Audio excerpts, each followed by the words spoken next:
नमस्कार, मैं हूं आपके साथ मयंक। देखिए, केंद्रीय कर्मचारियों के लिए अच्छी खबर आई है। केंद्रीय मंत्रिमंडल ने उनका महंगाई भत्ता यानी डीए 2% बढ़ाने का फैसला लिया है। इसके साथ ही केंद्रीय कर्मचारियों का डीए 58% से बढ़कर 60% यानी 60% हो गया है। इससे 1 करोड़ से अधिक कर्मचारियों और पेंशनर्स को फायदा मिलेगा। सरकार के इस फैसले के बाद अब कर्मचारियों का कुल महंगाई भत्ता 58% से बढ़कर 60% हो गया है।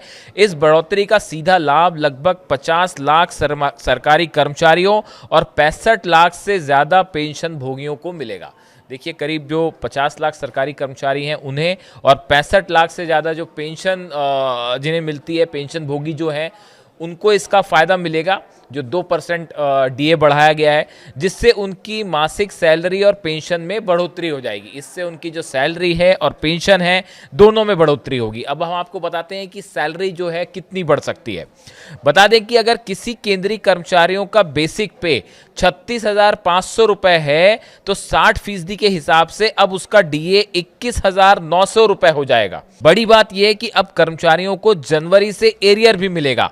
नया नियम 1 जनवरी 2026 से लागू माना जाएगा। इसका मतलब यह है कि कर्मचारियों को केवल अगले महीने की बढ़ी हुई सैलरी ही नहीं मिलेगी, बल्कि पिछले 3 महीने यानी जनवरी, फरवरी, मार्च का बकाया एरियर भी एक साथ मिलेगा। यानी कि ये लागू करने की जो तारीख है वो 1 जनवरी होगी और 1 जनवरी से अब तक का एरियर जो है वो जुड़कर आएगा अगली जो सैलरी आएगी उसमें। देखिए, महंगाई के कारण सरकारी कर्मचारियों के खर्चे की भरपाई के लिए सरकार साल में 2 बार जनवरी और जुलाई में महंगाई भत्ता बढ़ाती है। इसकी गणना श्रम मंत्रालय द्वारा की गए आंकड़ों के आधार पर की जाती है, जो बताते हैं कि जरूरी चीजों के सामान के दाम कितने बढ़े हैं। आसान शब्दों में, जैसे जैसे बाजार में कीमतें बढ़ती हैं, आपकी सैलरी की वैल्यू बनाए रखने के लिए सरकार इस भत्ते में बढ़ोतरी करती है।